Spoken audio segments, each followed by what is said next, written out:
Hello, and welcome back for more vocabulary. Today we're going to talk about analyzing features of polynomial functions. So we know how to graph very roughly a polynomial function, given its roots and its multiplicities and its end behavior. We want to add on to our vocabulary about polynomial functions and talk about more of the features we see when graphing. And that's your lesson today. So today's goal is to state the end behavior and limit notation. We know that. The domain and range. We know that. The roots or x-intercepts. We know where to find those on the graph too.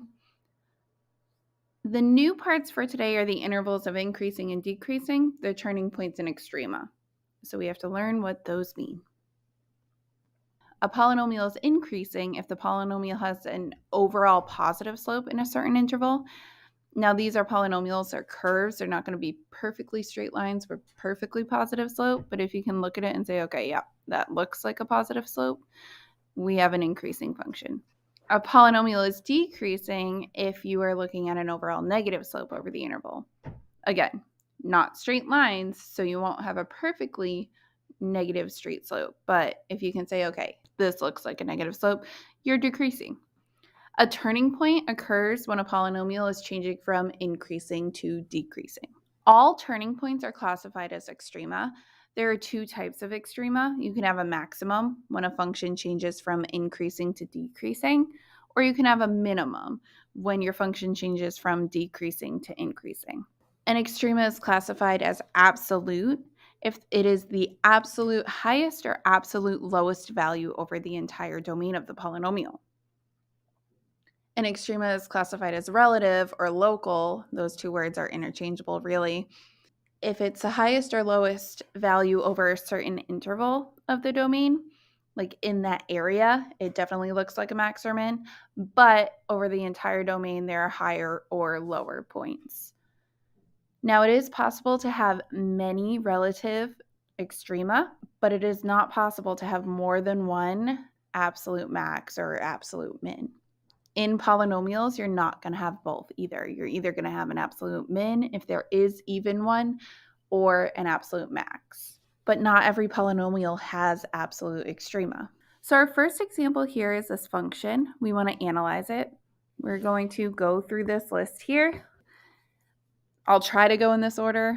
I might forget what my order is, but we'll do our best. The first thing we talk about is end behavior. We are looking at the function. We notice a positive odd end behavior.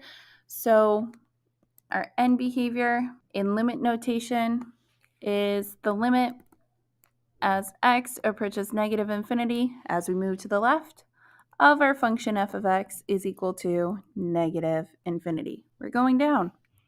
The limit as x approaches positive infinity, f of x, as we go to the right, we're going up, so infinity.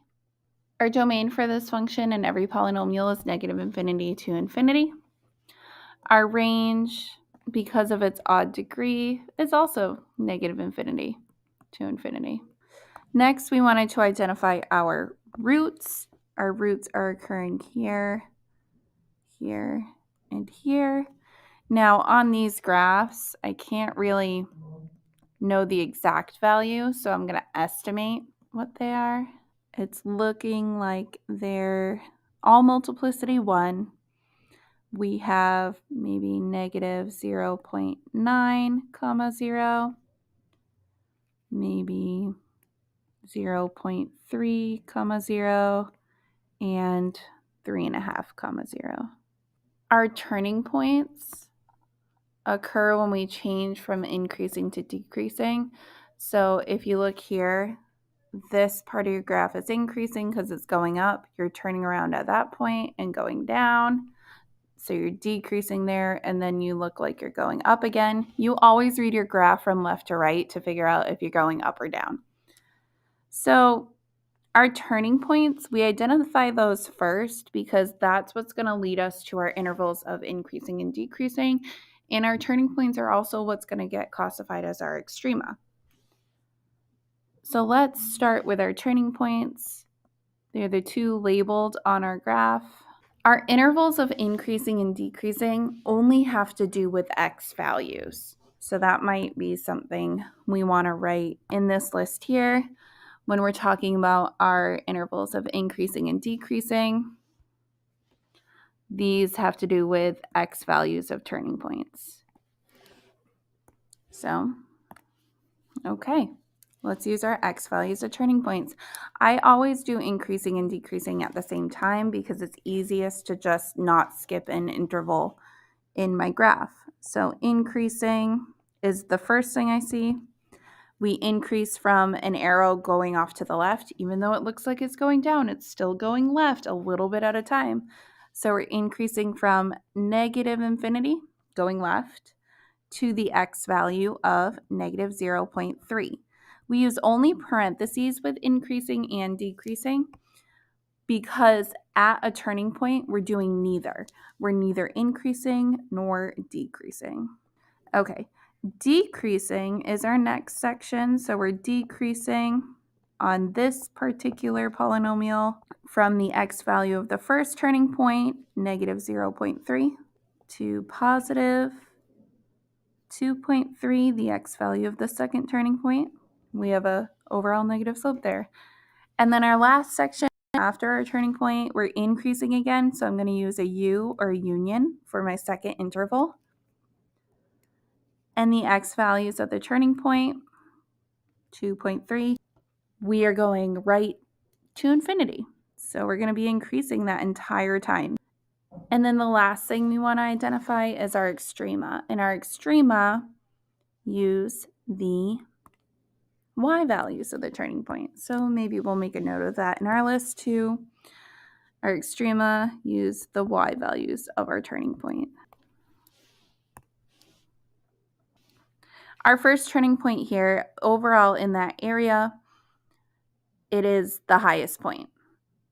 However, it's not the highest point on the graph because we have our arrow to the right of it that's going up forever, so we don't quite hit an exact highest point. So that maximum is only a maximum in that area, or we call it relative. So we have a relative max of 1.3. We only use the y value. And then if we go to our second turning point, that's the lowest point in that area, but to the left of it is an arrow that points down. So there are lower points on our polynomial function. However, in that area or neighborhood, this turning point is the lowest point. So again, we have a relative or local minimum in that area of the y value, negative 7.3. And we finish out our list. Let's look at one more example.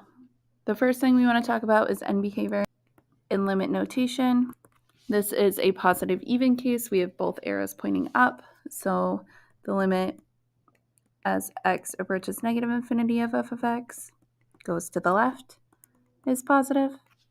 And the limit as x approaches positive infinity of f of x goes to the right is also positive.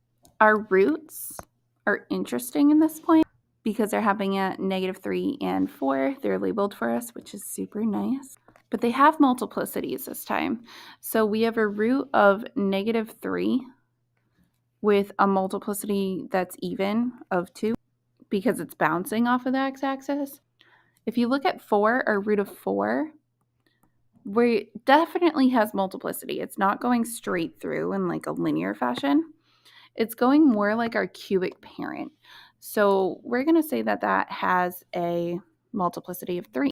When you're analyzing from a picture, if you can identify their multiplicities, do it. If you have a bounce, you definitely need to tell me you have a multiplicity of an even number. But you might not always be able to know exactly what the multiplicities are. There is a root on here that's not labeled right here, negative 1, 0. So we should also add that to our list. I forgot our domain and range. In this case, our domain is going to be negative infinity to infinity because it's a polynomial. Our range, because they both point up, is actually from our lowest y value, negative 176, and it is a point on our polynomial, so we need that bracket, to infinity. Hopefully domain and range from a graph is getting to be easy for you. You should be at that point. So we've identified turning points. Our turning points here, to list them out, would be when we change from decreasing to increasing at -3, 0. So a root could be a turning point. When we change from increasing to decreasing at -2, 42. And then when we change from decreasing to increasing at 1, -176.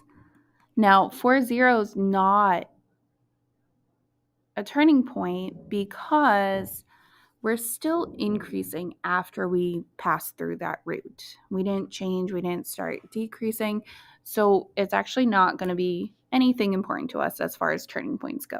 We classify our turning points. We use the x values for increasing, decreasing intervals. So we start with decreasing, in this case, from the left-hand side of our graph, so from -infinity to the x value of our first turning point, -3. From -3, we continue on increasing until -2. At -2, we change to decreasing until 1. At 1, we change to increasing for the rest of the domain, so 1 to infinity. Both of these have 2 intervals, so I used a union in between them to string them together. And we finished our increasing, decreasing intervals. It is easiest for me to go in order from left to right. The last thing we have to do is classify our extrema. The extrema use the y values of our turning point. If we look at this function, each of our turning points does have to get classified as an extrema. So the first one we come across is -3, 0. That looks like a minimum, but it's not the lowest y value on our graph, so it's a relative min of 0. My next turning point, -2, 42, looks like a maximum, but it's not the highest y value of the graph, so it's a relative max of 42. We only use y values for extrema. And then our last turning point, 1, -176, looks like a minimum. And in this case, -176 is my absolute lowest y value on the graph possible. So this is an absolute minimum of the y value, -176. Absolute extrema can only occur in even-degreed polynomials, so you have to be careful for those. You can only have one absolute extrema per polynomial if you have an even degree. You're allowed to have many relative mins and max. Like both of our examples have only had one example of each, but that's not necessarily the case with all the different polynomials we'll be studying this chapter.